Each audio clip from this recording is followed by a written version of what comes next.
Hi guys, welcome back to Tell Insights. This is the second part of our chat with Josephine Maejiires.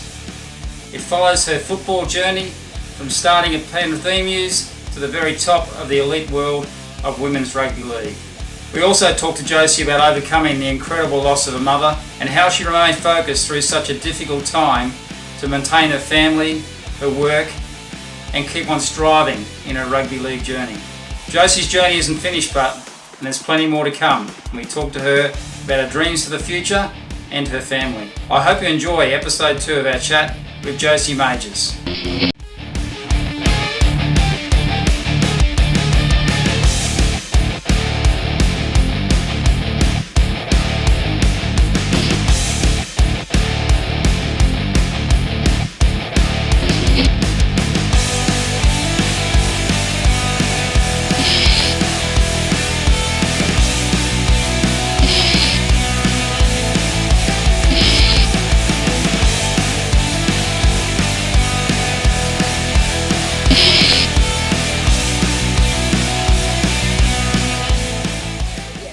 Just the drive of always wanted to be good at something was what drove me to be good and excel in something that I put myself into. So because I thought I'm a mum, and if I'm going to do this out of my limited time, I might as well do well in it. If not, just don't do it at all. So can I just go back to you're working as a town planner? Yep. Got 4 children. Full time. Yes, 4 children. Yep. 4 children, and you decide to take up rugby. Yeah. And then somewhere in the mind goes, I can be good at this, and you apply yourself to that as well. That's incredible. Yeah, thank you. Yeah, and I thought I might as well do this because I'm so tight with time. So between my training and then Ray's football training, and then the other 3 is tennis and golf training. So my week was always full. And I think being busy and because I found something that I actually started to like was, it wasn't just I was just being a mum, and that stress of it, and that's what I always encourage some young mums to say, find something else that you can apply yourself to. That way, you always look forward to going back to being a mum and look after the kids when you finish your footy or finish your training. So what were the things that really attracted you to footy? So you're playing rugby union, this is with the Emus. What were the things that you really liked about it that got you really hooked into it? I think was just being around other girls, just being in a team. And I think always being on my own with the kids. So, being just to be part of something that's actually just for me, and not being a mum or not being a town planner or not being other stresses of life. And even now I look back and they're they're still some of my best friends, just the community. And I think that really got me hooked. After Penrith Emus, so once I start to really get good at it, I started to look at other clubs that have really good coaches. I started to look at other clubs that were really performing well, because I believe you got to apply, if you want to be good at something, you got to surround yourself in a space where you can grow. So Emus was more of a, social thing you can just go to. And then once I started to get better, I thought, and when I started doing university, I went up and played for Sydney University. And going to Sydney University, they have a really good quality program, a sevens program as well. Other than just 15, so I got into that, and then after that there was a trial for the New South Wales Sevens program. Went and trialed and I got in. I was just starting off and enjoying, club footy and also community sports and team sports. So then I got into New South Wales Sevens. After that, I played for a comp in Fiji, went for a local competition in Fiji, the Croco Sevens. Trainer came up to me and he goes, "Oh, you're Fijian?" I said, "Yeah. How would you feel like, coming to play and train for Fiji?" And I'm like, not really, because I just thought of the kids and, work and all that. And I said, I'll think about it. And then they kept pressing and they kept pressing. I thought, look, I might as well give this a crack. So I would fly back and forth. And this is where mums come into play, where she would look after the kids. I would fly out. And all this was just, out of my own pocket, because I grew this passion for it. Wow. I grew this and this love for to play footy. And I thought, okay, I'll go back and forth. I went and trialed, got into the extended squad for Fiji women's 17. I played for Fiji for two tournaments. So that up until 2015. So I had to come back when Mum was diagnosed with cancer. Yeah. That must be really hard to get through that period. Obviously, you're trying to sort of get your footy career going. Your work career is going. You've got your kids, and then you strike, a very hard hurdle with your mum and the loss of your mum.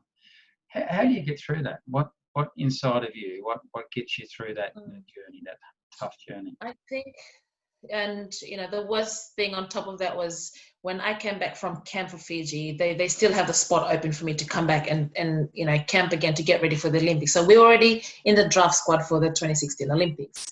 When we got Mum diagnosed, and then that weekend I went and played a bit of, so a few of the girls in Sydney said, hey, we're short of numbers, do you want to come have a run with us to go and play league? So I went and played league up at Newcastle. Well, I was playing for Penrith Waratahs. I played there, and I happened to broke my collarbone. Wow. At the game. So I rushed. I remember I had my younger three in the car, rushed all the way from Newcastle all the way back to Penrith, had the scan and everything with the doctors, and the doctor said, they pointed to me at the scan and they said, see that? That's a clean break. And I said, and I was just in so much denial because I just had to come see Mum, do all the tests and everything, and then 2 weeks, I had a 2 weeks break, and then I have to fly back to Fiji to go and camp again. And then he said to me, that's a clean break. I said, what do you mean break? And I was looking at it and I'm thinking, the two bones are not connecting. It's totally a clean break. And I said, that's a bone, isn't it? And he said, yes, you've got a broken collarbone. And I remember just dropped and I was just wailing. And I had nurses coming in and because all I thought of, my Olympics dream is gone. Told Mum, then I was on a sling. And, the worst thing was my kids have to feed me, had to bath me, have to, dress me. And at the same time, I was taking Mum back and forth for her checkups. And I look back and I thought, how did I get through that? And I think, I've always had a strong faith in God and the kids. And I think the kids give me so much of that strength, knowing that I've got no choice. I've got to look after my kids. I've got to look after my mum, who we didn't know by then that she was dying slowly, because we then found out in another week's time after that that it was stage 4 cancer. Oh, no. And then I said, where was stage 1? Like it was just, everything was just thrown in at us, like in a matter of a week or two when I came back from Fiji. And then I broke my collarbone, and then it was just insane. Here I am, my kids are feeding me and dressing me, and I have to go to work, come back, go and get Mum from hospital, run her around for like checkups and everything. And what God showed me was through all that was my kids was, the turnaround of seeing my kids giving their love back to me, being given back to me, and that sort of, refuel me and sustain me so that I can then give to Mum. Then I have to call the Fiji rugby, and I said, I cannot make it back to camp. Oh, and then one thing I promised Mum, because she knew, she was so excited that I was going to make, and, she was such a drive behind my rugby. And she always says to me, it doesn't matter how old you are. And and I think my age, I never really internalize it. It never was a setback for me. Because how people goes, oh, I don't think I'm old enough to do it. Like it was never a factor that drove me back. It's just, I just want to be good at this and I'm going to go and do it. So it wasn't even like, some people like worry about their age or worry about their status of body. No, it wasn't, I've always have like I can do mentality. I'll just go and do it. Because I know my body is fresh and ready to do all these things, I'll go and do it. And then when we knew Mum was dying, and she said, I want you to promise me that you will still go to the Olympics, even though you're not going to play. So so I booked my ticket and everything. So I did go to the Olympics and watch the women's and the men's, and I just had to be there. Wow. And and I find that was my healing time. Yeah, because I think from when she passed away till when I went off, there was no time to heal. It wasn't even in, it's not like, oh, I got to book myself, or it's just, I don't have time to even think of it because just so busy with work and family and yeah. And then, it was just unfortunate that I couldn't make the Olympics. Then I went back, tried again, and then I got told I wasn't good enough. And was the last advice given to me that I was a winger. And the last advice was, I have a rugby league pass. And then I thought to myself, I am your winger, I am your finisher. And I came back and I challenged God. Like, see, I'm very tied in with God. Like I guess, not having a man beside me, just only have mum. I always have this personal relationship with God where, all my frustrations, all my challenges, I just, I have this daily thing, commit with God and communicate with God. And I walked out in tears, didn't care who was in the building that day. And it was actually the day where they announced the final squad. And I came out and was sobbing and I said, you know what, God? I've been through this door for too many times, and whatever that means, I will leave that to you, because I'm not walking away that easy. And then I came back, and there was a sevens tournament in Campbelltown. Went and played that. Ruan Sim sort of emailed me and said, hey Loa, this is 2017. Hey Loa, there's this end of 2016. Cronulla Sharks, the NRL is putting together the first women's Cronulla Sharks team, and we're having a trial next week. If you want to come, just come and have a run, come and give it a try, but you got to fill in this form. Filled up the form, sent it, went to the sevens tournament the day before, which was a Saturday, went and played that, and then she reminded me, said, look, make sure you come to the trial tomorrow, which is Sunday. So recovered from sevens, and I've been given such a bad, it was just when you're given such a challenging, feedback, like you're not good enough, like it becomes a mental battle. I was just smashing myself through whatever competition comes. I was going, like did the sevens. I was so exhausted. I knew I was exhausted, and I knew, and I drove myself to exhaustion, training wise, game wise. I remember flying to Byron Bay Sevens, finish work, fly in, play Monday, red eye flight, come back straight to work. It was just, that was just like me. Yeah, it was just, I was exhausting myself to certain, I think we're just beating myself out that way. I was happy though that I did not self-destruct with drugs or alcohol. I self-destruct with the one thing that I love was footy and training. I drove myself to exhaustion with training and all that. And then I went to the trial on Sunday at Cronulla Sharks, played an awesome game. The feedback came back, I think, a few days later, we got the letter that, successfully got in. So got into the squad, I got into the first women's Cronulla Sharks team. That was the rescue.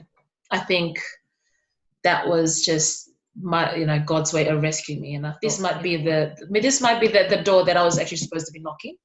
And, I went through all those doors just to get to this. And I loved it. And I sort of got my love back. I realized I need to slow down a bit, not slow down as in, recover more, eat well. And I think the Cronulla Sharks program sort of taught us that as well. With so much conditioning, with so much training, and realizing, and we get taught those things too, which was it was more of an education thing too for us girls being at that elite level was, we go through those, those information programs and all that. So, and get to train with all the girls like, Corbin McGregor and Ruan Sims and all those girls. So we were all the first pool of girls to come out of that. And since then I've never looked back at rugby union and I've stayed with rugby league. Yeah. So where has league taken you since then? So what's your league journey from that time forward? After 2017, there was no more funding for the Cronulla Sharks. So then a few of us girls, we all then went to, I went and trialed with Cronulla Sharks, North Sydney Bears. Mm-hmm. So 2018, 2019, I then went off and played with North Sydney Bears, and a few of the Cronulla Sharks girls followed through. And since then, I've been playing with North Sydney Bears, and you know what? I'm loving it. I'm loving it. Such a good club, good coaching, really good coaching, and I'm really happy that I'm there. Yeah. So you're still playing as an outside back? No. I went into Lost City Bears as a winger. And then last year we didn't have any forwards, and the coach said to me, Jose, you're too wasted on the outside. I'm going to bring you in the middle. And I go, what do you mean? And I'm going to be in the middle? And he goes, yeah, I'm going to play you in the middle, like in a lock. And I was like, when I put on 10 kilos, so I went from 65 kilos to 80 kilos. So now I'm traveling with 80 kilos. I remember times when I would leave home at 4 o'clock in the morning, drive all the way to the city, sleep in the car, and until the training starts. Like, it's just those things that do me just to be better. Women's rugby league has really taken off very quickly, hasn't it? It's always been there, but it's really got, I think, the recognition it deserves in the last at least 5 years. I think, you speak about Ruan and Ruan's profile, and a number of the players who now have a higher profile as well. The Women's National Rugby League, which is limited to a small number of teams at this time, hopefully will expand as well. And of course, that leads into International Rugby League, where traditionally, I guess, we've had New Zealand and we've had Australia, we've had England to a lesser extent, and of course Fiji is now is pushing forward with Women's Rugby League. Can you tell me about where that is and how you ended up as part of that team? I mean, Fiji, the women's rugby league is so exciting during this time, and it's just going to grow even more and even at a higher level. Last year we were playing, as I was playing with the North City Bears, there was the Pacific Test where they've included the Fiji women's team. So then we don't really have a bigger competition in Fiji. So then they came over to Sydney and they've looked at all the girls that have been playing in the Sydney comp. And then they've asked a few of us players if we're interested. And I said, most of our girls put our hand up, and then there was going to be a trial. And so that's how we got into the Fiji squad. And that we played that for at the Pacific Test, which was June last year. Would have been around this time last year where everything was just starting to pick up, and the momentum and all that. Being thinking about not having a Fiji team and for us to play was very daunting, because we got told that we have to play against PNG, and PNG has been playing for 6-7 years as a national team, and then and all they're doing is picking us players from the Australian comp and a few girls to come from Fiji. It was challenging. When we played the June Test, that was just amazing. Just to have a first Fiji women's international team called the Fiji Bulikula to come in and have a game, and what a performance that was. We came together in 5 days, trained for 3.5 days, and I think with just guts and determination and faith, just playing for our country, and was just a statement that we made, and that it was a history in the making. Playing for Fiji, So take me out to the ground. The atmosphere for Pacific Test is amazing to start off with, isn't it? I don't think you can describe it unless you've actually been there. But take me to that moment. You're standing there, and the national anthem is the first thing, and then of course you tell me about those moments and how that felt. I think that moment was just phenomenal. I think it was just thinking back. Even all us girls will look back and go, wow, to actually just stand there and lead your country, and even being made captain, and to lead the girls, and just standing there with my fellow Fijian girls. It was just to me, it was better than the Olympics. Not being able to play at the Olympics, and it was just a gift from God in all the hard work I've done, in all the all the commitments, all the resilience, all the hard work, and I look next to me and see all the the girls that I'm gonna battle with on the day. It was just a moment in life that I'll never forget. Apart from having kids and achieving all other things, it's just because you're the weight of your country is on you. We've never played footy together before. We've met together in 5 days. We camped for 5 days. We trained for 3 days, and we had a coach who's amazing, Adrian Bowles, that believed in us, and we had an amazing camp time. And just that moment was just, I think every athlete or every footballer that's ever, played in those moments like grand finals, and it was just a moment where you realize all your hard work, this is where you get it all out, where all your tough times is where it all matters right there and then. And just singing the anthem, it was, for me, was actually, I got very personal with it, because I just wished Mum was there.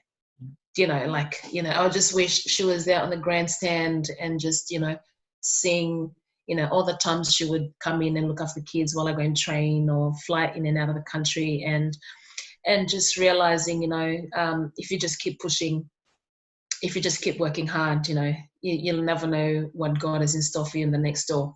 And and I love that my kids were there cheering me on, and they're always there at all my games. Wow. And so them saying, oh, Mum's a captain and she's playing for Fiji, and it was just showing them that they can achieve anything they want, and me being the captain, and I'm very close to my team players and my teammates, and I said to them, we're going out there, and this is the first time Fiji's going to have an international team. We're going to get out there and we're going to cause havoc. We are not holding back. So everything you do out there counts. So it was just phenomenal, and I'm tearing up again. So such a moment, and then we came out and we gave it our all. It was just, we believed in each other, and I think just that short time we had at camp, it was just the right group of girls, just the right amount of time that we had together. I think that's one thing about being a Fijian when you play sport. It's not only just matters just for you. There's so much depth to it. Your family, your mum and dad, your relatives, your clan, where you're from, where your village is from, and and those that have contributed to your life. All that matters. It's not just like a single journey, your own journey kind of thing. It's You certainly set a high bar for yourself. At a time, I guess, when NRL players are retiring, you're taking the field as captain for your national team. So where to now? Where do you go with your footy now? I know I'm 42 now, and I believe I'm just scratching the surface. Body's in good shape. I've never felt fitter. I've never felt more hungry. And I think what Fiji has given me is just more oomph and more love for the game, and I wanted to give more into my footy. We were hoping that Fiji would make the World Cup, for the women's, that's coming up, but that's scrapped, and I don't think we'll ever make a spot in that. And looking at myself and my age, age doesn't define me at all. I believe I'm just scratching the surface. I wanted to play more good footy this year. We're just waiting for the NRL to New South Wales Rugby League and the government to release that if we're gonna go back to team training and game this year. And my next aim is, you will not believe this, but I would like to make it to the next World Cup. Little did I know, went into the hospital. By Tuesday, I was in surgery, woke up, and the doctor said, "You're very lucky. You would have lost your life." Like, if I did not go to the hospital, I would have lost my life. And I was just went, wow. When was this, Josephine? What year was this? Last year. It was just early last year. Yeah. So it was January. That was January. I was supposed to go and play, and they said, "Look, you cannot do anything for the next 2-3 months." And I just went, can I? The thing was, I woke up, and then the next day I said to the doctors, I said, "Do you think I could get on a plane and fly to Fiji and play?" And they just cracked up and said, "No, you are not even allowed to do any training for the next 2 months." So then, and then my coach said to me, my coach and the trainers at Bears said, "Do you wanna, not play footy this year and just, just rest for a bit. And I said, no, I don't want to. I want to still play. And they said, gosh, we can't get rid of you. So, as soon as, even though I was unwell to play or even to train, I would go to training sessions anyway, just to be around the girls, just to stay, infused in the atmosphere and just be in that team environment. A lot of the challenges and everything that's crossed my path, it makes me want more out of life, want more out of my footy. And honestly, it's I've never been so driven, and I really want to make rep footy here in Sydney. I'll see how I can go with state of origins, and I believe I can get in. If when you see coaches that see potential in you, it's like they give another set of life, just in who you are as a person, and that's what my coach, Rob Capizzi, he's just an amazing coach, where he said to me, Jose, you got so much potential, you can, and they don't look at my age, maybe because I train as hard and I run around with these young girls, I'm just as fit and fast and strong as them. And that doesn't hold them back or hold myself back. So, and I just said to my coach, I said, don't ever tell me that I'm too old. Don't ever tell me that, if I'm going to play. You spoke about the fact that your fitness is a big element to you being able to play the game. I'm not going to use your age because that sounds terrible, but do you know what I mean? That's okay. Able to sustain it at 42. What is your fitness philosophy? What is the the essence of Josephine's fitness mind, and how she manages to keep herself fit to that level? I really believe in good nutrition and recovery. I mean, as much as I think coming from a mentality of always driving myself to exhaustion, and that was part of a recovery and healing from so much of trauma that happened in my life. And I think now it's like I'm looking so much with such a fresh eye into fitness. And I think playing in the forward, I've come from a more of a cardio base to a lot of strength training, and I'm loving it. I always find that if what I put in is what I'm going to get out. My philosophy is, your work rate is what's going to speak for you. You train your body and you believe in your body, and you feed it with the right fuel, good food and nutrition, you'll be right. And I love my strength training. I love doing my weights. I love eating good food and recovery. I would do at least a 1 day a week session with a physio, even if it's just not recovery. It would be just deep tissue massage, or even once or twice a week. And I think even by the time, because they're playing in the early 20s, so by the time they get to 30, they can still play if they really look after their body from now. And that's my philosophy. My philosophy is eating well, recovering well, balancing the training, the load. So, and really just learning from my body, how is it taking the load? So there's weeks where I would just load up. I would train and smash my body out, and then I'll recover. But don't recover too much, because and then my supplements, I don't really take much supplements, but only protein if I'm really overloading and overworking my body and there's not enough food that will supplement that. So so a lot of fresh food, good food. I love my fish oils. I take my fish oils morning, noon, and night, from two morning, noon, and night each, and my magnesium tablets once a day, So, and that, and just good food, being happy, and leaning into God always. That's my source of strength. I find that, and what you put your mind to it, if your mind says you're weak, then you're going to be weak. If your mind says you're strong, you can do whatever you want. And I think, and also respecting my body as well. Like I don't want to play until I'm, limping, because what I want to, my goal is, after the World Cup, I want to give back to the game. I've got, dreams and aspirations to help the women of Fiji. I want to coach, maybe help coach locally while I'm playing in the next few years, and just help out. I'm interested, if you had three go-tos, there were three exercises that you would say that you love. So what would they be? So I'll run up the stairs, and there's also a track around it.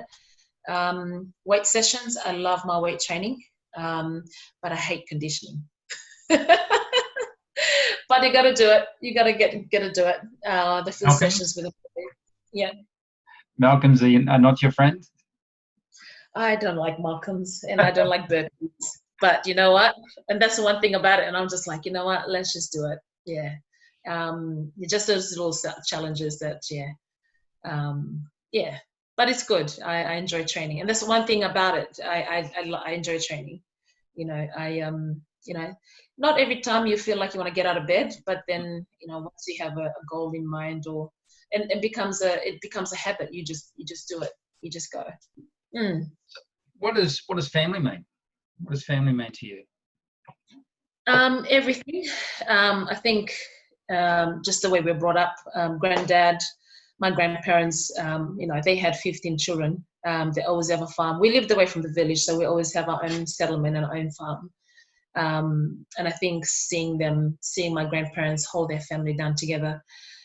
He's a church pastor, so we've always, both my uncles and my grandparents were pastors in our local church. So, and I think just being brought up in that and seeing how he holds down his family, just the values that's embedded in that, and I find that, and I bring that along to my family, and I think when my parents split up, the three of our siblings, we kind of got separated too.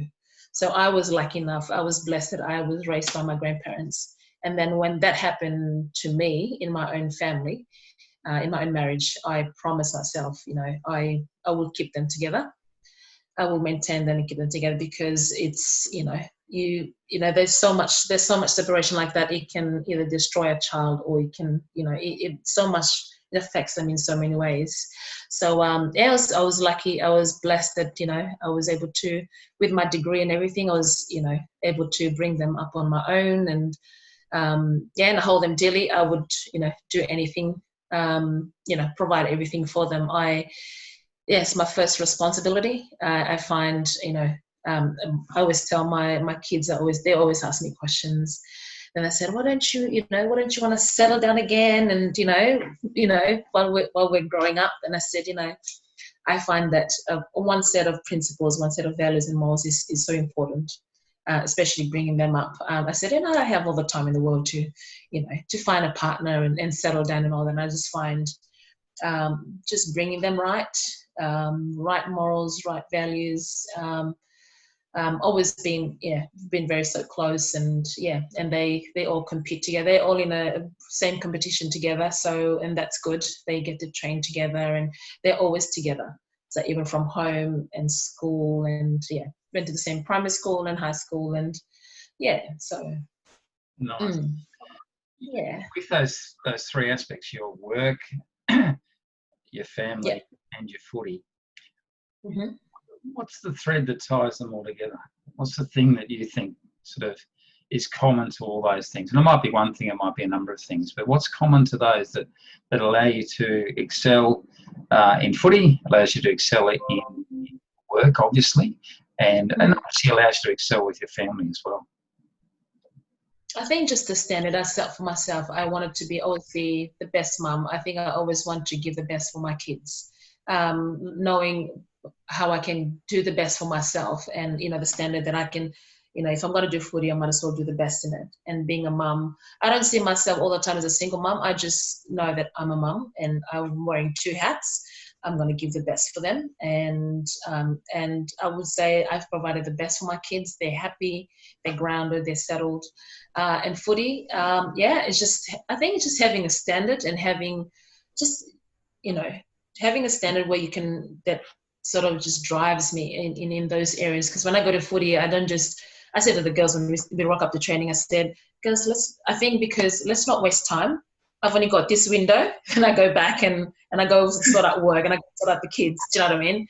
And then when the way I see being a mum is, I've only got a small window that I'm gonna have an influence in their life to build them to be great women and great young men. So I want to give the best for them, so then they can go out and be their best. And that's with footy, with family, and with work. I pride myself in my work. I enjoy it, and I think it's just and it's my identity as a woman. Not that I'm just a mom. I'm a professional. And I can impart some inspiration to the younger Fijian community here and the girls. And yeah, and I think what ties all of them is just trying to be the best in what I do, having a standard, and comes with good attitude. You got to have the attitude to want to be the best. If you don't want to be the best, if you don't want to do what you can do, at your biggest, your potential, you're not going to do it. Where do you see your work journey taking you? Where does that ambition with work? Yeah.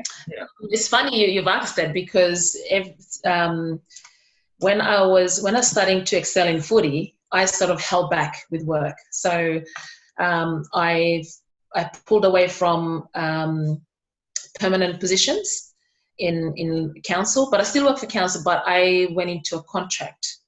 Into a contract basis, so that way I'm flexible. So back then I wasn't really focused into climbing the ladder in the workplace. I wasn't interested in team leader or coordinator or manager positions. I was just, because my footy took off at a certain pace, and I thought, okay, I'm gonna park my work on the side, just maintain work where it can pay the bills, give me a good life with the kids while I pursue footy. So now footy is peaking and it's stable. In some stable means, to me, it's just in Australia. I don't have to go fly in and fly out. It's sort of stable where I can just maintain everything here. I want to grow now in my profession, and at my age, now a principal town planner, and the next step is, if I want to lead a team, and I think I've got the capacity for that, and I think that's probably in the next few years. I now have stabilized myself back into a permanent position. Yeah, that's where I see myself with work, and I do have a small consultancy on the side where I've also set up where I'm a town planning consultant, so I can also get extra jobs on the side. So hopefully the kids can fit into that. So I've got my two girls also doing town planning and building design, and my younger one will doing building construction. Wow. So then the dream is to have a family business, and so that, and I said to them, the reason why is so you don't have to ask me for money when you get older. You can sort yourself out. So what's your favorite architecture? What type of architecture do you like? I think the new apartment design guide has been released by the state government at the moment. That's been they've refined it, and it's really good to see where architecture and urban design and landscape are really embedded together. Usually it's just just going in, whatever you can achieve out of the site, you build, high rise, done. But now there's more work there's more focus into having more spaces, livable spaces, interconnection, and all that interface. And I really like how the architects now have sort of gearing towards that, and more sustainable type of architecture too. That's it's just so interesting. And every different architects are sort of, and now with the COVID virus, it sort of provides a whole new dimension to a lot of things.